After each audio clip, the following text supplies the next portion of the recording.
On a crisp November morning, I was riding beside my girlfriend, Tara, as we drove toward her parents' house for Thanksgiving. I'd only met them a few times, and meeting her aunts, uncles, and grandparents for the first time in a single evening had my nerves on edge. It was supposed to be a routine hour-long drive, but by the time we hit mile marker 32, something felt off. The engine hummed beneath us, a low, constant drone.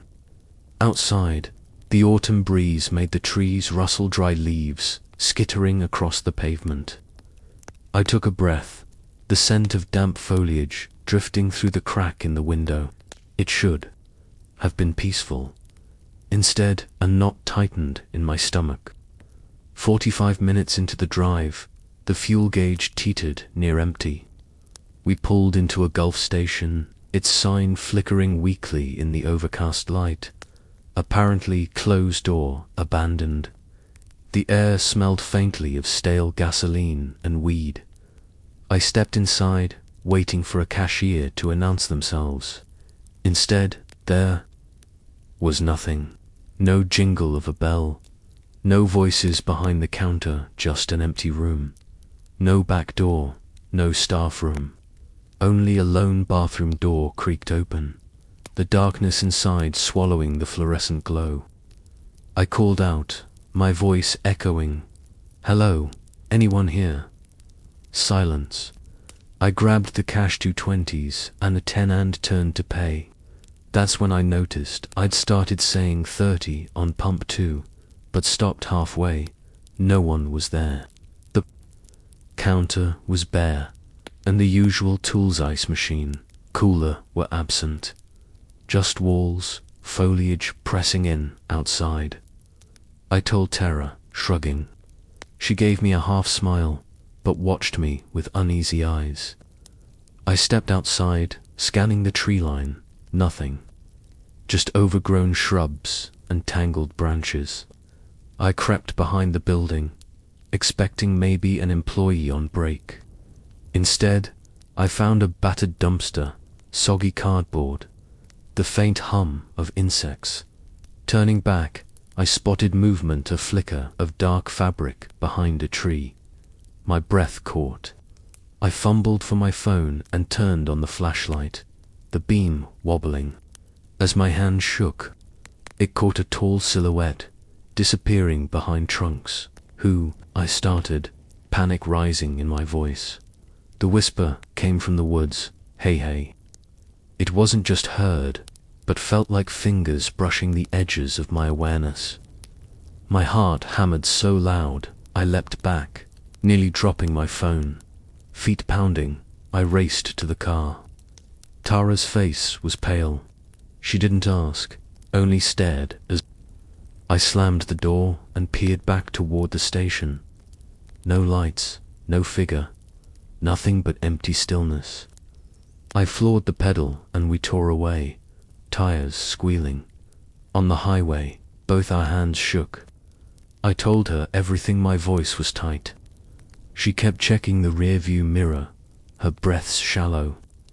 We didn't stop again until we hit the next station, a loud, bustling place where the bell rang every few minutes. Relief washed over me as I paid with a card, eyes flicking to the pump behind us. A van pulled in. A man in a cap stepped out and stared for nearly 20 seconds. I felt the weight of his gaze press down on me. I tried to act casual, but it took all I had not to glare back. Finally, "Everything okay?" I asked, trying for friendly concern. He diverted his gaze and stepped away. I got in the car and we left. By the time we reached Tara's parents, the comfort of a home-cooked meal felt muted. The warmth, the laughter, her grandmother's cornbread, everything paled in my mind. A few weeks later, curiosity and dread pushed me online. The Gulf station where the woods pressed in had a dark secret. A 33-year-old man had worked there. He'd gone missing, and his body was discovered in the woods behind the pumps. Murder. The police believed it had happened around the time we stopped. Without thinking, I gave them a tip: the whisper, the stairs, the figure behind the tree. They confirmed our suspicions. Cameras caught the van, the man and the cap. Then the pattern showed. A second Thanksgiving murder at another gas station, a nearly identical scenario. The suspect was never caught. Internet sleuths had begun calling him the Thanksgiving killer. That Thanksgiving, my relationship with happiness fractured. Every dinner, every trip past a gas station, ever in a brightly lit one, reignites those memories. I sleep with the curtains closed so I don't have to see shadows against trees. Tara and I used to dream of spontaneous road trips.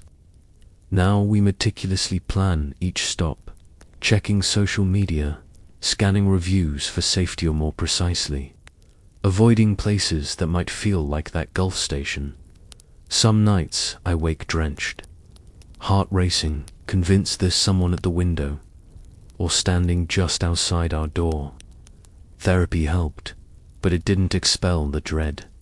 You can't unhear a whisper in the dark.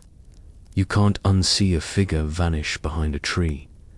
Every November, when the leaves begin to fall, readiness creeps back in. I don't let myself be alone at night. I leave lights on. I check my phone battery just in case. My morning coffee has become a ritual. I don't leave the driveway until I know where the next gas station isn't. I avoid the highways after dark. I used to think horror only lived in movies. Then I realized it can plant itself in a single moment you brush off as nothing. But once it sets its roots, it follows you, feeding on your fear. So when I hear whispers in the wind, or see a flicker of someone's shadow just beyond the car window, I don't shrug it off. I know better. And I'm never alone in that fear. Because somewhere out there, a killer waits. And he always comes around Thanksgiving. It was Black Friday, the kind that kicks off at dawn with frenzied crowds and half-priced electronics. I had joined my older brothers Shane and Marcus on a yearly tradition to score games for cheap. Our destination was the local Walmart, cheap, chaotic, and open early. The place was packed when we arrived. Hordes of shoppers filled every aisle, loud and manic. There was a buzz in the air, half excitement, half aggression, the kind of tension that makes people throw punches over flat dash screens. We rode the escalator to the second floor, where the video games were displayed like glittering bait. I was hunting for the latest Call of Duty, while my brothers scattered toward other shelves. It was the kind of Walmart layout where everything felt endless aisles, that spiraled cluttered signage, and too many places for someone to disappear. That's when I noticed him. He smelled like stale vomit and sweat at all. Bulky guy with a washed-out parka and wild eyes. He shuffled up, too close, and grinned with yellow teeth. "You like video games, huh?" I nodded barely, already trying to edge away. "My son does too," he continued, smile widening. "Maybe you could come over and play some with him. He really craves company." The word craves made my skin crawl. "Nah, I'm not from around." "Here," I said quickly, pretending to be distracted. I called out for Shane, not really seeing him, but just needing a way to escape. I ducked into the next aisle, my heart picking up. I could feel him watching. I didn't dare look back until I was beside my brothers. Only then did I risk a glance. He was still there, lingering near the games, staring straight at me. The lights above buzzed faintly. The air smelled of plastic and cheap perfume. The chaos of shoppers felt like a smokescreen, and yet everything around me became hyperclear. I could hear the crinkle of price tags, the roll of carts, but above it all his silence. I tried to shake it off. I didn't want to worry my brothers. I didn't want to seem paranoid. We checked out with our purchases, bracing for the long line. I used the time to wander, excusing myself under the pretense of checking for t-shirts on sale. I drifted to the far corner of the store, away from toys and TVs. The section was quiet, oddly secluded for such a packed day. I found myself flipping through racks of jeans when it happened. A hand, hard, grabbing my arm. I spun around, already swearing, ready to cuss out Marcus. But it wasn't him. It was the man, that same stained parka. The same smell. I froze, mouth open in a soundless scream. He leaned in slightly, eyes glittering. "Don't scream," he murmured. But I did, laud and desperity and help. "I don't know this man," I shouted, pushing him. People turned. Some even took a step forward, but no one came to my side. No one touched him. He let go and backed away slowly, as if he'd just realized where he was. Then he disappeared into the aisle behind him, swallowed by a crowd that didn't care. I stood shaking, my arm tingling from where he'd grabbed me. I didn't tell my brothers. Not then. It felt like shame, like somehow it was my fault for walking off alone. I kept repeating, "It's nothing," even when they noticed I wasn't speaking much. We got into Shane's Camaro and pulled out into the parking lot. I was finally starting to relax when I glanced back toward the store. There he was, sitting on a bench near the entrance, facing me, staring. Even from that distance, I could feel it. His head moved, slowly, deliberately, tracking me as we pulled away. Through glass and darkness and distance, he saw me. I didn't raise my hand, I didn't wave, I didn't blink. I flipped him off, anger and fear merging in a single, stupid gesture. But he didn't react. Not a twitch. It's been years now, and still, when I walk into a Walmart, I check every aisle twice. I don't wear headphones in public anymore. Need to hear footsteps. I've practiced how to yell in a crowd, how to make a scene, because I know what happens when you don't. I sometimes wonder what he wanted. Was he going to abduct me in plain sight? Follow me home? Or was it just about fear just feeding off the way I froze under his grip? No one ever caught him, and maybe nothing technically happened, but I still have dreams where I'm walking through aisles and suddenly my arm goes numb and someone's whispering in my ear. I still feel the texture of his coat, the oil on his skin, the emptiness of the people around me. We talk about the crazy deals on Black Friday. We don't talk about the fact that some people don't go to shop. Some just go hunting. I was one of those people that year up before dawn, armed with coffee and half a plan, chasing a ridiculous deal on an artificial Christmas tree. Home Depot had them at half price, and I thought it'd be a great surprise for my family. A new tradition. Something warm, familiar. When I got there, it was barely 2:45 a.m. The parking lot, eerie in its emptiness, glowed under pale halogen lights. Only one other guy stood near the entrance door, wearing a long black coat and a grey beanie. I nodded at him, but got nothing back. The doors opened promptly. At 3 a.m., I walked in with purpose, quickly spotting a gorgeous 9-foot faux pine that was marked down from $200 to $100. The store was hushed quiet in that heavy, unnatural way. I found an employee, thanked him for helping me lug the tree to check out, and tipped him once it was loaded into my car. Just as I was about to pull out of my parking spot, There was a knock on the passenger window.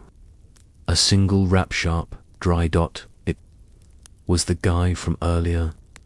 Up close now, he looked to be mid-20s, maybe older. Something was off. His face was pale and stretched thin, eyes dark under the shadow of the beanie. He leaned in. "Hey, you got change?" The overhead light revealed the lines in his face, like someone who hadn't slept in days. I checked the center console empty. "Nah man, sorry," I said. He didn't blink, just stared. Then, "You heading toward any gas stations?" I hesitated. Every instinct told me no, but I said yes. He asked for a ride. I wish I had a reason. I didn't want to be rude. I didn't want to seem paranoid.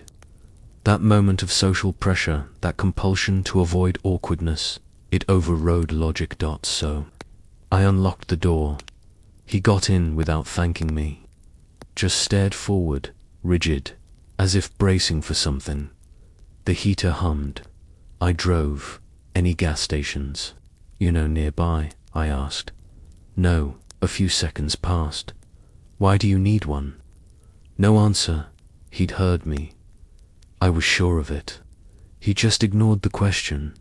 I kept driving. Main streets gave way to side roads. Nothing looked familiar anymore.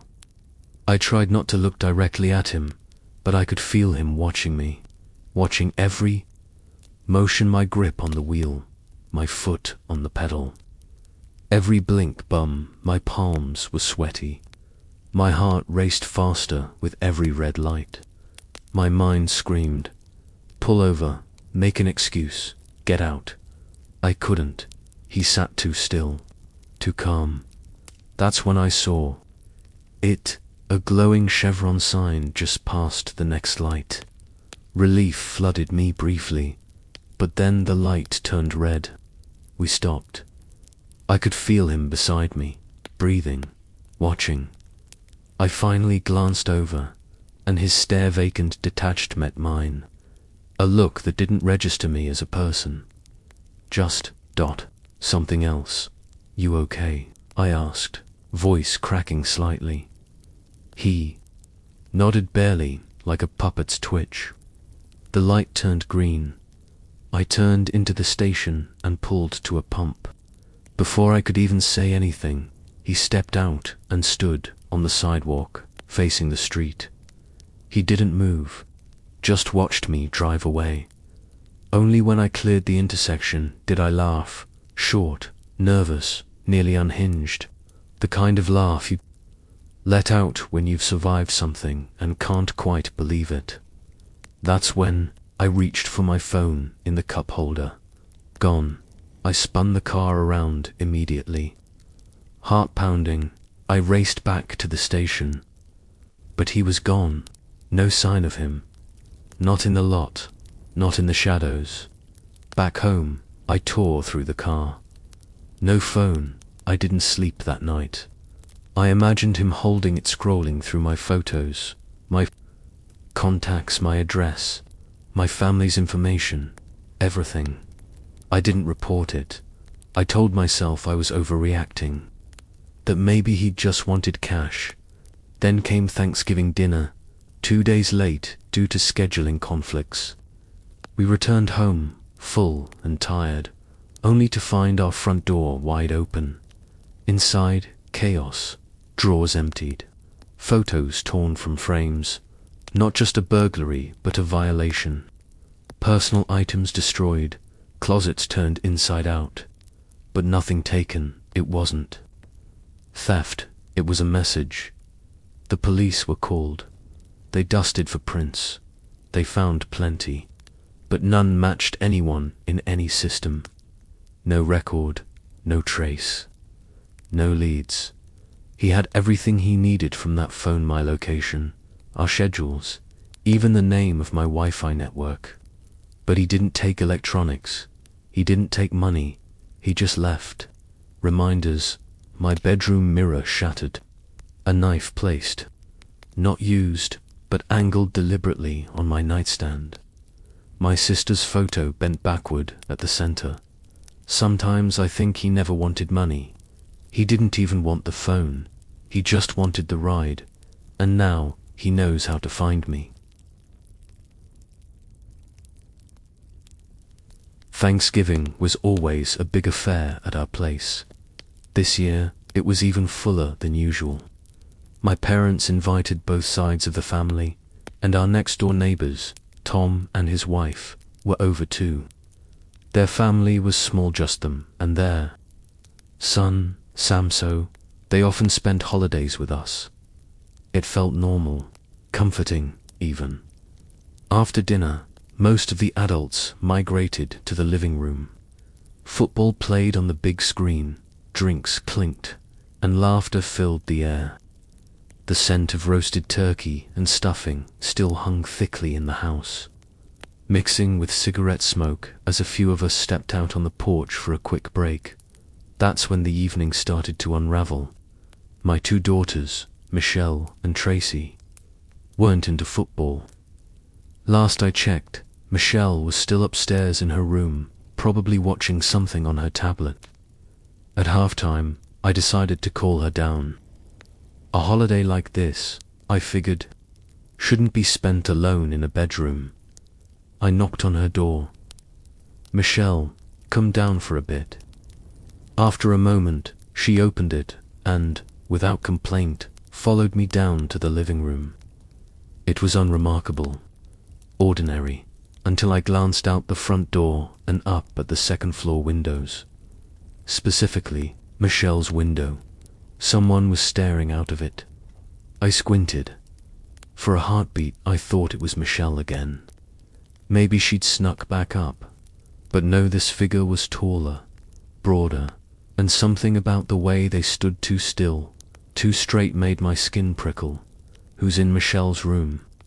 I asked aloud. Heads turned. Everyone looked at each other. Confused shrugs, shaken heads. "Nobody's gone upstairs," someone mumbled. But someone had. I stood abruptly and went back inside, climbed the stairs 2 at a time. Michelle followed, confused. Her room looked untouched, bed still unmade. A lamp cast soft yellow light across her posters and books. No sounds, no shadows. "Did someone come in here?" I asked. She shook her head. No, the door had been locked. The windows shut. I told her to go back down. I lingered, staring at the closet. The lamp buzzed faintly. Then I heard it, a faint thump, from behind me. From the closet I spun, heart racing. The sliding door was slightly ajar, just a few inches. I stepped forward slowly.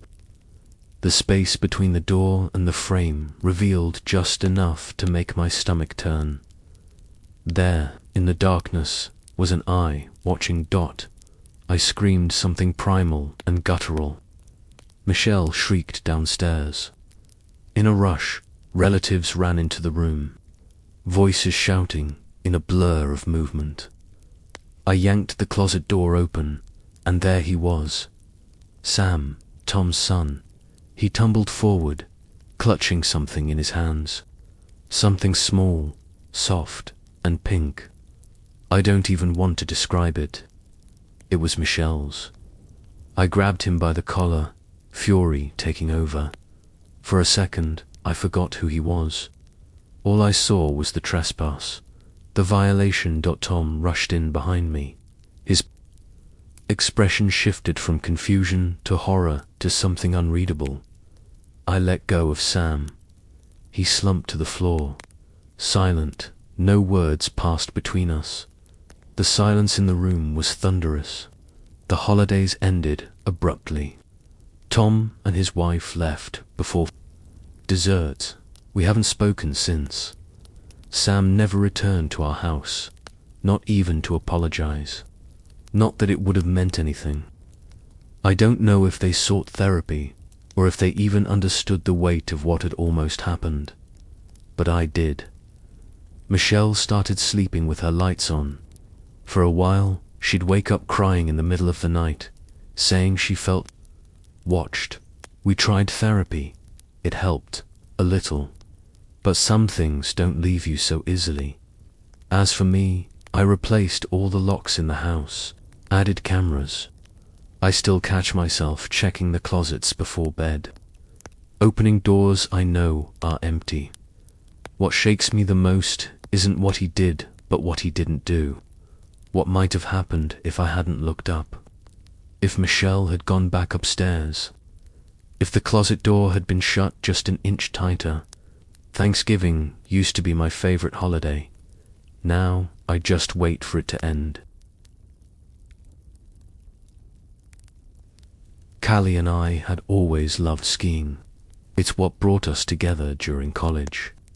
So last winter, we took time off work and booked a private one-bedroom cabin near Vail, Colorado. A friend of mine said a secluded cabin would be more romantic, more peaceful than a crowded lodge. We found one on Airbnb that looked perfect. Small, isolated, rustic charm oozing from the photos. After flying into Denver, we picked up a tiny rental, an old grey Civic that struggled against the slushy uphill roads. The deeper we drove into the tree-covered back roads, the quieter everything became. Eventually, the pavement turned to packed snow, and then to dirt. The cabin sat alone on a ridge, surrounded by evergreens so thick you couldn't see 10 feet into the woods. The key was right where the host said it would be, in the mailbox. When I pushed the door open, a wave of cold, piney air and the rich scent of old wood greeted us. The place had a worn-in comfort, faded red flannel curtains, a fireplace that hadn't been used in years, and the creak of ancient floorboards with every step. It had one bedroom, one bathroom, and a cramped living area with a low couch facing a dusty TV. That first night we didn't ski, we were too tired. We grabbed pizza from a diner in town and brought it back, splitting it on the couch with a bottle of wine. The lighting was low, and the log walls cast soft orange shadows across the room. For a while, it was everything we wanted. Then Callie noticed her bag was missing. "I left it right here," she said, pointing to the coffee table. "You sure?" I asked, wiping sauce from my fingers. "Positive." We tore the place apart. There weren't many places to check. The couch, the kitchen counter, the bathroom. Finally, I found it, sitting beside the bed, upright and zipped. I brought it back to her.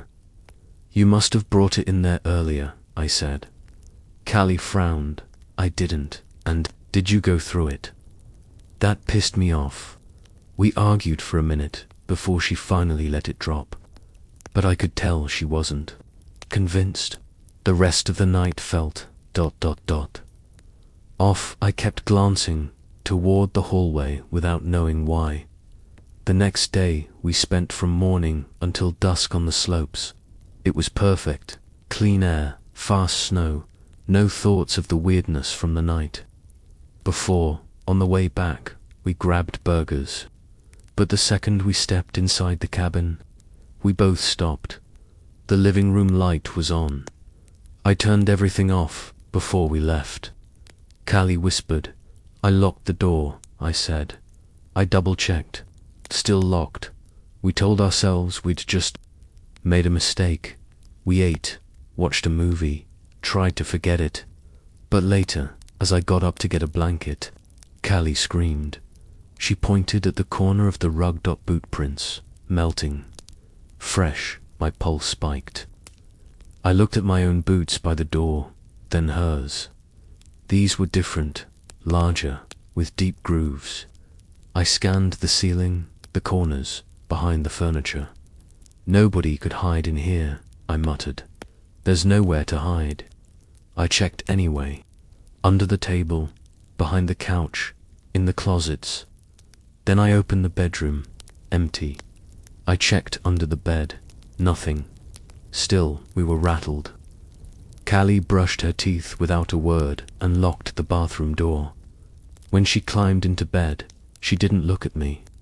I joined her, lights off, back to back. Maybe someone has a key, she whispered. I picked up my phone. I'll call the host, just to be sure. The moment I hit dial, we heard it. A loud, muffled ringing, coming from inside the wall. It was behind the headboard. The call ended before it even connected. Rejected Callie clamped a hand over her mouth. Oh my God, I slid out of bed and approached the wall. There was a seam, thin, vertical, barely visible in the knotty pine. I pressed my fingers along it and felt give. I yanked. A hidden door opened with a groan. Behind it, hunched in a shallow crawl space, was a man. A pale, narrow-eyed man I recognized from the Airbnb listing. The host. I screamed and stumbled back. Wait, please, he said, crawling out with his hands raised. It's not what you think. I grabbed him, shoved him against the wall. You've been in here, watching us. Callie shrieked from the bed. I turned my headlight app on and pointed it into the hidden space. Inside were used tissues, a water bottle, a blanket, and tucked neatly in the corner, 2 pairs of Callie's underwear. My skin went cold. The man kept rambling apologies, but I couldn't process it. We called the police. It took nearly an hour for them to get up there. The host was arrested without incident. He didn't even try to run. That night, we drove to the nearest hotel, 2 hours away. Neither of us spoke on the way. We didn't sleep. The image of that crawl space, the thought of how long he had been in there, what he might have done if we hadn't called, kept replaying in my head. It took weeks to get our refund. Airbnb never explained how the host kept a spare phone or why they hadn't vetted him better. Callie started locking every window, even in her apartment. She started therapy not long after. I've told people the story, but some don't believe it. They think I'm exaggerating. I wish I was.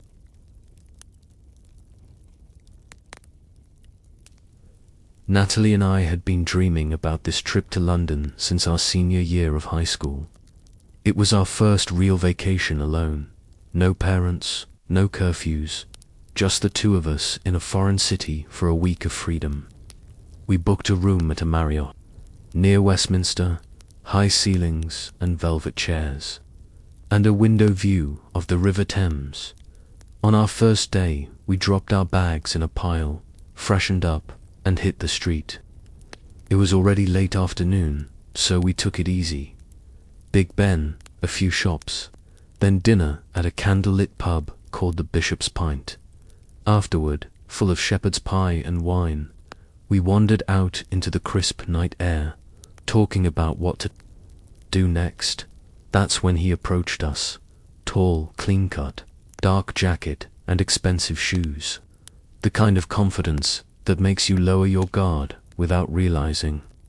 He'd overheard us talking about bars nearby and offered a better idea. His friend, supposedly a wealthy tech guy, was throwing a party in his apartment. Top floor, he said with a grin. Massive terrace, open bar. Everyone will be there. He said his name was Cal. Come by around 11, he added, pulling out his phone. I'll text you the address. Natalie and I exchanged looks. Why not? Back at the hotel, we blasted music, danced around in towels, took turns with the straightener.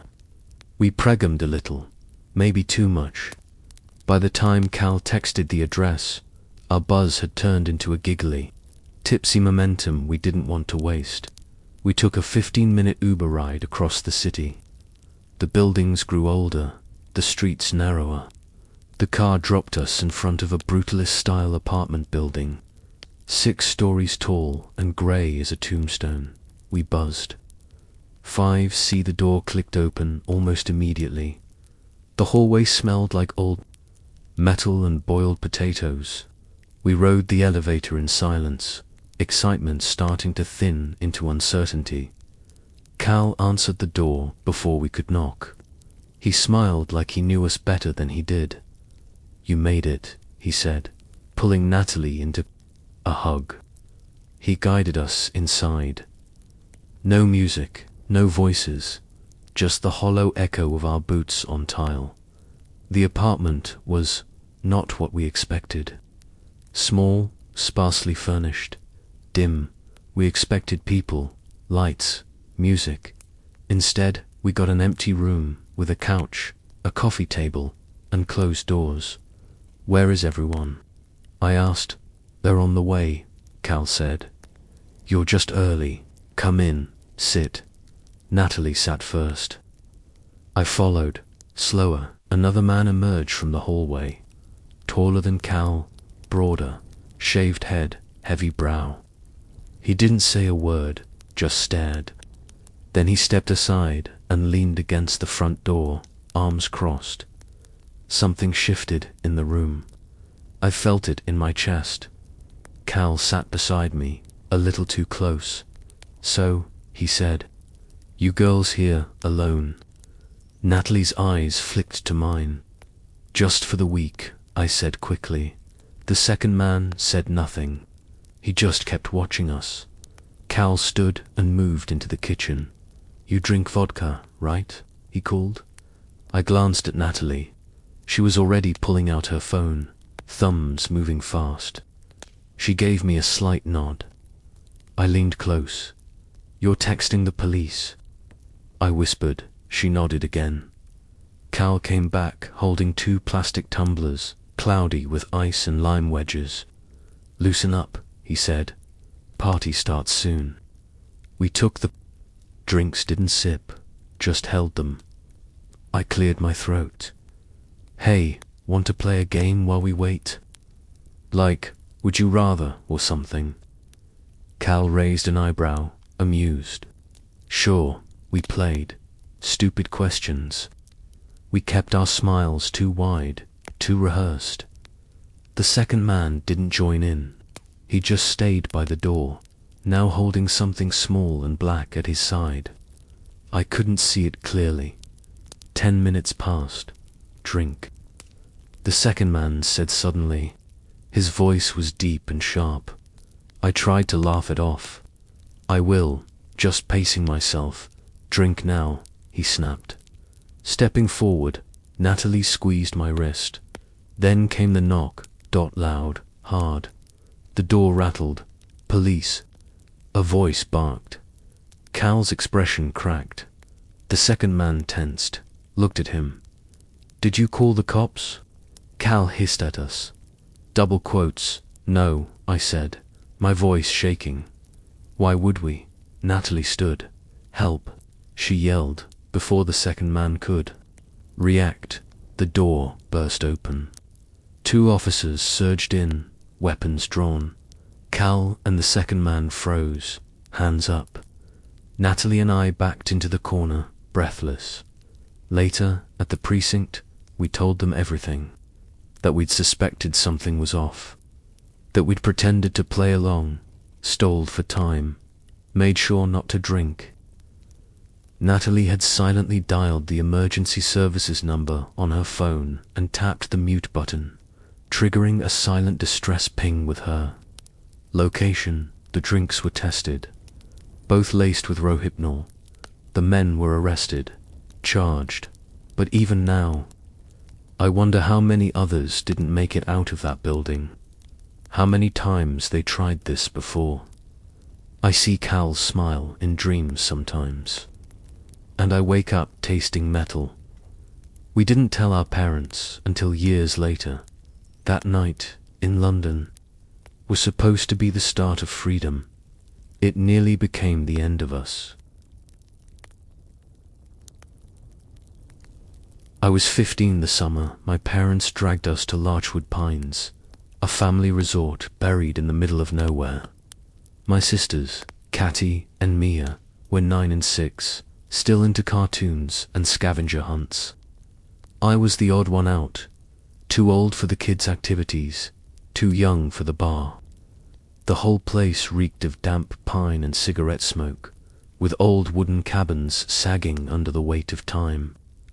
The halls had those yellow, buzzing lights, the kind that made every corner look like the start of a bad dream. I spent most of the first day wandering, trying not to look as alone as I felt. Near the arcade, I ran into her. She was sitting cross-legged on the pinball machine, a slouched hoodie pulled low over jet-black hair, fingers tracing patterns in the dust. "You from Cabin 8?" she asked, before I could even speak. Cabin 6. She gave a small nod, like she already knew. "I'm June." Her voice was soft but flat, almost emotionless. We ended up playing some broken-down racing game for a while. She was strange, didn't laugh, didn't smile, just stared at the screen with laser focus. But she was the only person close to my age, so when she asked if I wanted to hang out the next day, I said yes. The next afternoon, I spotted her by the pool. She didn't wave, just looked at me and tilted her head slightly, then turned and started walking toward the woods behind the cabins. I followed. We walked in silence for a while. She finally broke it. "Don't you hate it here?" she said, eyes fixed ahead. "Kinda. It's boring. It's worse than boring. It's fake. Everyone pretending like they're happy just because it's sunny and there's a lake." I didn't know what to say. The path narrowed and opened to a rocky riverbank, cold water rushing over slick stones. June sat down on a stump and stared at the current. I sat beside her, glancing occasionally at her profile, sharp cheekbones, lips barely moving as she whispered to herself. I asked her what cabin she was in. "The one near the office," she said after a pause. Her tone didn't match her words. Then she said something that turned the air cold. "You ever think about dying?" I blinked. What? Just how it would feel. Letting go, watching the red fill the water. I laughed nervously. "That's dark." She turned to me and for the first time smiled. It wasn't comforting. Before I could say anything else, she stood and said, "Can we go to your cabin?" I hesitated, but the truth was, I was 15 and she was pretty, and I wasn't thinking clearly, so I said yes. We walked back. As we neared my family's cabin, I handed her my key card and she darted ahead like a kid playing tag. When I got there, she was already inside, sitting on my bed, looking around like she was studying every item I owned. I sat awkwardly on the edge, unsure what to do. June pulled something from her hoodie pocket. A knife, a long, silver switchblade. She flicked it open slowly and held it up, staring at the reflection of the room in the blade. "You ever think about hurting someone?" she asked, not looking at me. I swallowed. "No, I do. Sometimes I can't help it." She looked at me now, eyes wide, unblinking. "Do you want to?" "No." She tilted her head. "Are you lying?" "No, I swear." We sat in silence for several seconds. Then she stood and said, "Let's go outside. It's getting too warm in here." I agreed instantly. Every cell in my body was screaming. We walked in silence again, around the edge of the resort. She stared at everyone we passed, long, unbroken eye contact that made people visibly uncomfortable. She didn't flinch when they noticed. Then, like fate, I spotted my parents heading toward the main lodge. I didn't even think, I ran toward them. "Hey, I was looking for you guys," I called out, too loudly. June stopped in her tracks. I turned to say goodbye, but she was already walking the other direction. That night, I couldn't sleep. My room was technically separate, attached to the main suite, but with its own door to the hall. I kept telling myself the knife was just for attention, that she was just weird. But around 10:30, I heard the door beep. The electronic lock clicked. The door opened, then shut. I sat up, heart hammering. Someone was standing by the door. "Who's there?" I croaked. A soft voice answered, "I want blood." I recognized it instantly. June. She stepped forward. In the glow of the hallway light bleeding through the crack under the door, I saw the blade in her hand. "Will you help me?" she asked. "Or will I take it from you?" I screamed. I screamed until the walls shook. Seconds later, my dad burst into the room, eyes wide, holding a lamp like a weapon. June didn't run. She just watched him, then turned and slipped out the door. "She has a knife," I yelled. People flooded into the hallway. June was gone. Security came. Then police. 4 patrol cars by the time it was over. My dad told them everything. I described her in detail, but when they checked the guest list, no June, no girls her age registered, no records, and the key card she'd used. It was mine. I never got it back from her after she took it that afternoon. They changed the lock on the door, but we left the next morning anyway. A lot of families did. Sometimes I wonder if she's still out there, watching, waiting, slipping into places she doesn't belong. Sometimes I wonder if I just saw the beginning of something worse. For the past 3 years, I've worked overnight security at Crestfall Mall, a job I used to describe as boring with a hint of spookiness. The mall didn't always need night coverage, but after a string of break-ins and vandalism, management hired me to patrol from sundown to sunrise. Mostly, it was routine. I cruised the empty lots in my clunky old sedan, radio humming static and soft rock. Now and then, I'd wave off loitering teenagers or warn off someone casing parked cars. But my 3rd month into the job marked the start of something I still struggled to explain. It was around 2:15 a.m. during a midwinter shift. As I passed the east entrance, I spotted a light on inside the mall. One of the shops, Riverbend Books, I think it was, had its overheads on. That was strange. No one had entered the building, and the gate was visibly down from outside. Just to be safe, I parked and went inside. Crestfall was eerie when empty. My boots echoed on the polished floors, every shadow stretching farther than it should have. The bookshop was lit up like a stage set, but the security gate was sealed. No movement inside. I pressed my face to the mesh and scanned the interior with my flashlight dot. Nothing. Not a single sign of a break-in. I jotted it down in the log and left. An hour later, I looped around again and saw a different light on. Orchid and Pine, a boutique a few doors down, was now fully lit. Again, gate down. Again, no movement. I went in, heart picking up a bit. This time, as I approached, I thought I saw something, just a flicker, like someone ducking behind the counter.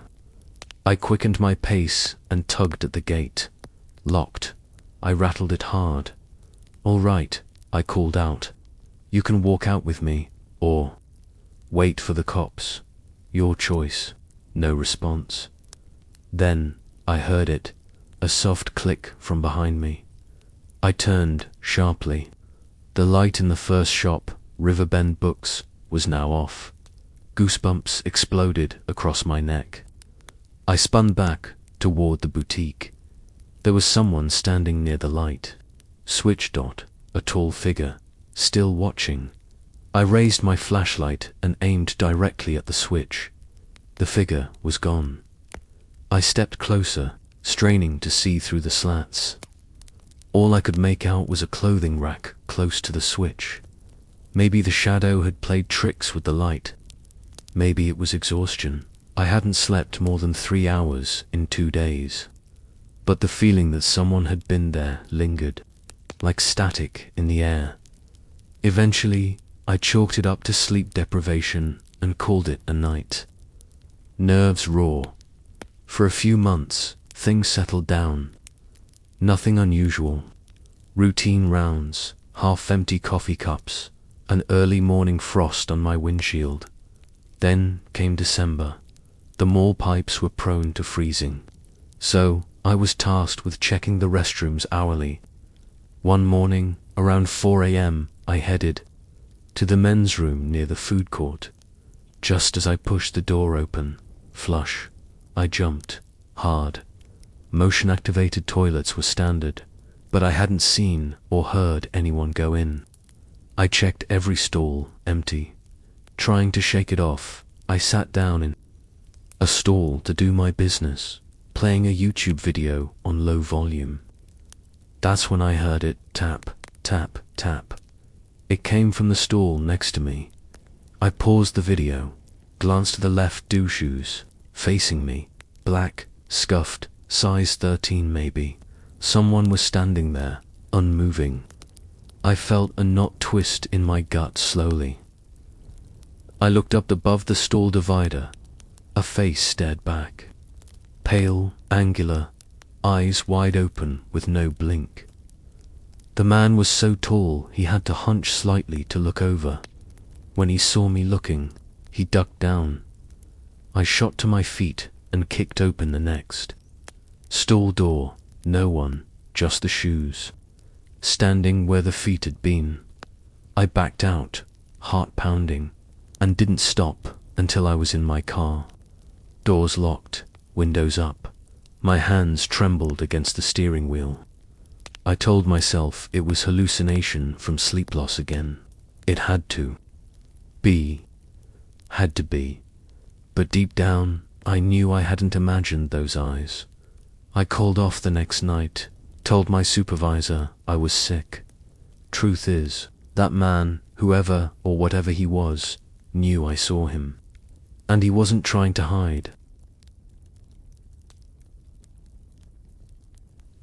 Jake and I were 17 when we decided to explore Rolling Acres Mall, a decaying shell of a shopping center in Akron, Ohio.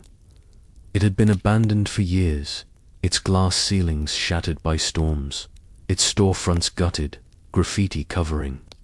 Once polished tile, we went on a Wednesday night, late enough to avoid people, cops, and other thrill-seekers. Jake was the one who knew how to get in. A maintenance door near the back had been kicked in long ago and never sealed properly. Inside, it was pitch black. Not dark in the way your room is at night, but the kind of black that feels alive, thick, swallowing. We stood inside the threshold for a few seconds, our flashlights off. Letting the darkness press in, Jake clicked his light on first. "Let's do the lower level," he whispered. I nodded, stepping carefully over broken tiles and empty soda cans. Every sound echoed endlessly. The air smelled of mildew, rot, and something bitter, like battery acid. We made our way around, shattered kiosks, past old food court chairs stacked in broken towers. Then we found the escalator. It was dead, of course, but upstairs, the second level opened into a wide, empty stretch of sealed storefronts. Jake shined his light into one, then another. That's when we heard the first bang. Dull, metallic, far off, like a vent slamming shut or a door kicked inward. I froze. "Dude, you think that's security?" Jake shook his head. "Probably other kids, exploring like us." Still, we moved away from the sound, past a destroyed Macy's, toward the edge of the second floor. Then another bang, louder. Closer, we killed our lights and stood in total darkness, my ears strained. "Hey," I heard, faintly. A whisper, "Hey, over here, Jake." I stepped forward. I could barely make out anything, but the whisper came again, soft, hoarse. "Over here." I moved toward it, slowly, hands outstretched. "Where do we go now?" I whispered, my voice nearly caught in my throat. No answer. I reached forward and touched a shoulder, but the jacket wasn't Jake's. It felt wrong, slick, almost waxy, like it had been soaked and dried again. I froze, realization trickling down my spine like ice.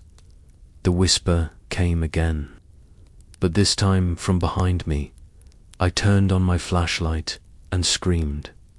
The man in front of me was tall, wearing a grey beanie and a black mask that covered his mouth and nose.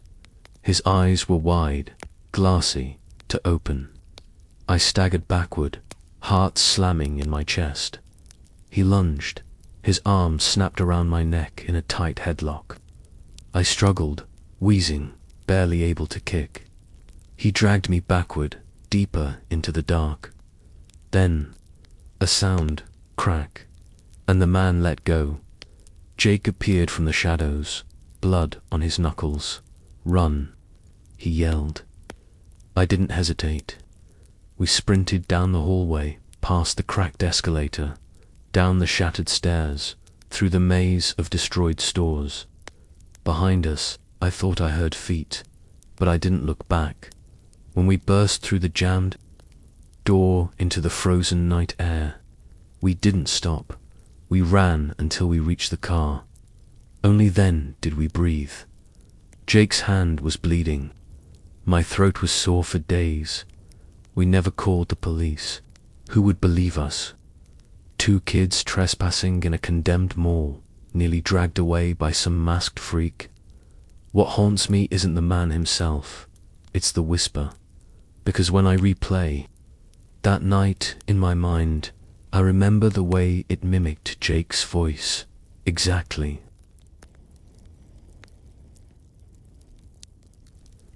I worked the night shift at a 24-hour general store inside Palmetto Mall in South Carolina. The mall itself closed at 9:30 every night, but our store, tucked at the far end near the south entrance, stayed open. We had 2 doors, one leading into the mall and another that opened to the outside parking lot. After 9:30, I always rolled down the metal gate that separated the store from the mall. It gave the illusion of security, even though anyone could still see through the bars into our lit aisles. Nights were quiet. Some drunks, a few insomniacs, but mostly it was shelf stocking, register cleaning, and trying not to fall asleep on my feet. Until that night, it was around 2:30 a.m. I was reorganizing the canned goods when I heard a faint clink, metal on metal. I looked toward the front of the store. Through the gate, in the dim hallway lighting, I saw a man. He was standing right at the gate, gripping it with both hands. I took a few cautious steps forward, squinting through the bars. "Can I help you?" I asked. He didn't answer. Just stood there, head tilted back, eyes locked on the ceiling. Not blinking, not moving. He wore a filthy black and white plaid shirt and sagging jeans. I thought maybe he was homeless or high. Still, something about him chilled me. The way he didn't even acknowledge me. The way he shook the gate gently, like testing. "It, sir?" I asked again. Still no answer. I backed away slowly and returned to the counter. From that angle, he was still perfectly visible. Still standing there, still staring upward. After a minute or two, he finally stepped back, literally walking backward, his head still tilted up, feet slow and deliberate, until he disappeared from view. I waited, listened, nothing. Eventually, I tried to move past it. I got back to restocking, staying closer to the back of the store. Then, around 3:15, I heard the back door slide open, the outside entrance. I paused. I was bent between two aisles and couldn't see the door directly. I expected the bell chime to go off, but a DIDN single quote, TI dot, weird. I stood and headed back to the register to see who had entered.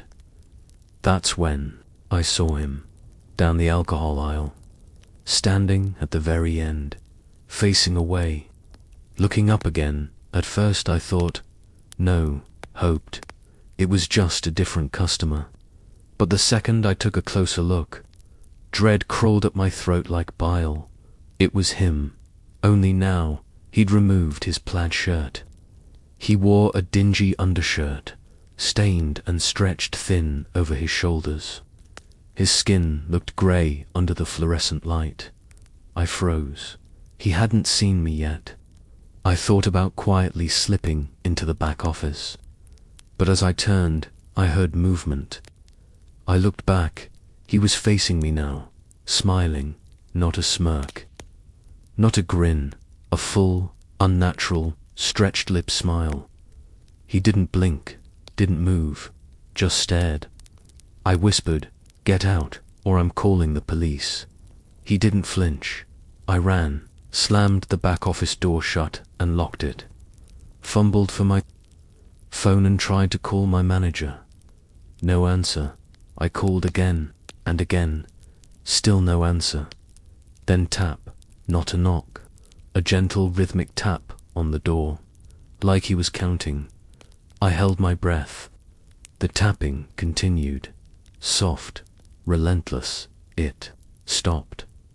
I waited 5 full minutes before I worked up the nerve to open the door again. I peeked through the crack. The store was empty. I did a slow walk through, heart hammering in my ears. No one was there. Nothing missing. The front gate was still down. The back door still locked. He was gone. We reviewed the footage the next morning. The cameras showed everything. His face at the gate, his entry through the back door, him standing in the aisle, but there was no footage of him leaving. I quit a month later. I still think about his face sometimes. When I'm driving alone at night, when I see someone in a crowd who stands too still, that stretched smile, those dead eyes, and how he never said a single word.